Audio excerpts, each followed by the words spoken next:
Couchsurfing, some people love it, other people would like to love it, but they're scared it might not be safe. In my opinion, everyone that has even just a small interest in traveling should have a Couchsurfing profile. It's almost free, you make a lot of new friends everywhere, and you always have a local to show you around or even help you if you have questions or problems. That is why in this video I want to show you how Couchsurfing works and how you can get started on the platform. First of all, it's good to understand that there are two kinds of people on Couchsurfing. First of all, the travelers, and second of all, the non-travelers or locals. Who the travelers are should be clear. There are people like me who just like to travel a lot and seek for people to meet and places to stay in the places they go. They might also host people occasionally, but they have a big passion for traveling themselves. And then there are also the non-travelers. What surprised me a lot when I first started meeting people on Couchsurfing was that not everyone on there likes to travel a lot. I mean, the majority of people does, but many people also just want to show their city to travelers, or they just have fun inviting people to their home and hear their stories, make international friends, or even just practice their English. So let's talk about how to get started on Couchsurfing, and after that I'm going to tell you what the main features of the app are. First of all, no, Couchsurfing is not free. It used to be, but a while ago they decided that the subscription model would be a better alternative. So now it costs $14 a year, which is nothing and absolutely worth it in my opinion. Hosts do not expect you to pay anything for your stay. However, I like to invite them for a drink at a bar or dinner just to say thank you, but even that is not expected. So the first thing you should do after signing up for Couchsurfing is set up your profile. I'm just going to show you my profile here as an example. You can see here, these are the categories that there are. And yeah, we're going to start with the About section. Here you have an overview where you can just, put some general information about yourself. You see here like your age, members, since, when, which languages do you speak. You can put a little description here in the About Me section. There's also like some questions that you can answer. I'm going to show it to you later how you can actually edit the profile. Here you can just answer some questions that I put. Here at the bottom you can see which countries the person has visited and which countries they have lived in. One important thing you can see here is that I'm not accepting any guests. That's very important because if you put that you do accept guests or that you maybe accept guests, you might occasionally get some messages asking if someone can stay at your house. And because I am not in a situation where I can host people at my house, I specifically put here that I'm not accepting any guests. Next section is the My Home section, but I didn't fill it out yet because I can't host any people at the moment, as I just said. Then photos. Photos are, in my opinion, very important. Photos and references are the first things that I look at a person's profile when I open it. It's just here you can see the general vibe of the person. I like to put pictures of myself in different situations. Sometimes, a close-up, sometimes with my friends, sometimes with a little more background, so that people see what my body language is, what vibe I have, so to say. References. Here you can see references from 3 different kinds of people. From servers. I don't have any servers because I didn't host anyone yet. So servers, in case you don't understand, are the people that stay at other people's houses. So there are servers and hosts.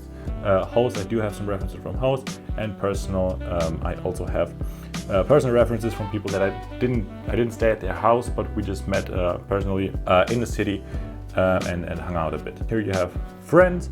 I don't really understand what the use of this feature is, so I didn't invite any friends or so.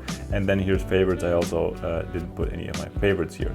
So if we click on edit my profile, this is basically obviously where you edit your profile. So here you can see that I'm not accepting guests. As I said, you can put accepting guests, maybe accepting guests, not accepting guests, or just wants to meet up. In my case, I'm not accepting guests, and wants to meet up is a little too straightforward because I travel so much that if I say, okay, that if someone sees in my profile that I want to meet up, but I'm not even at their place, that can be a little confusing. So I'm not accepting guests. If I want to meet up, I do that through the Hangouts feature on the mobile app, which I'm going to get to in a second. Right, so here I can put where I grew up. This is the city that I live in, what my occupation, education, which language do I speak, what language do I learn. This right here is the About Me section, right? So you can see here it puts the title, so to say, itself, and I can just put my answer here, why I'm on Couchsurfing, my interest, yeah, just general stuff about me, and then the countries that I visited and the countries that I lived in. That's basically what you do. And as I said, here's the My Home section. This is just the standard fill out. I didn't do anything here because, as I said, I'm not accepting guests at the moment. So yeah, that's about it. And that's basically the first thing that I would recommend you to do after you sign up for Couchsurfing and have a brief overview of the site, because your profile is really your main tool. If you don't have a good profile, I'm sure you can write the best request, but no one's gonna want to meet up because you seem a little weird, you seem like you want to hide something or so. At least that's the feeling that I get if someone without a detailed profile writes me a message. So as soon as you've set up your profile, you can actually start using the app. The 5 main features of Couchsurfing are: find hosts to host you, find servers that you can host, connect with other members for advice or meetups, find events that happen in the city you're in, and find people to hang out with through Hangouts, which is only available on the mobile app though. So how do you find hosts? There are 2 ways. The first way is to directly send a request to someone that might be willing to host you. For that, you click on Find Host and type in the place that you want to go. Then you just send a request to someone and wait for their response. It's pretty important to write a good request. I found this video on YouTube a while ago about how to write a good couch request, and of course I'll show it to you at the end of this video. Usually if they accept your request, you then get their WhatsApp number and do all the further communication through WhatsApp. The second way to find hosts is to create a public trip on your dashboard.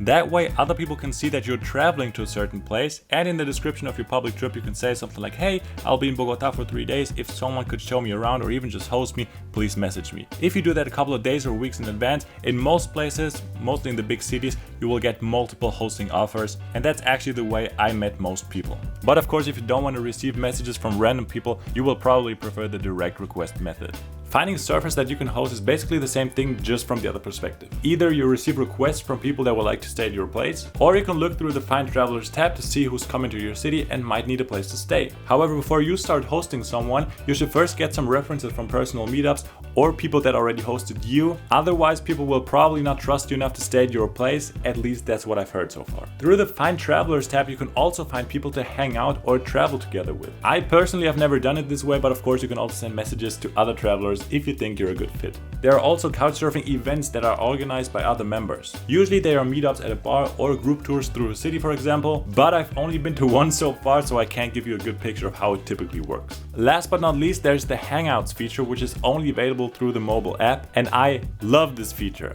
Basically how it works is that you can tell the app that you want to hang out with people today, and then the app shows you all the other people in your city that also want to hang out with someone, and then you can start a private chat and discuss what you want to do. I did this in quite a few cities and I always had a great time. If you now want to see how much my South America backpacking trip cost me, where I almost exclusively use Couchsurfing, go check out this video. If you want to know how to write a good couch request, I can recommend you this video that I've put up here in the info card and down below in the description.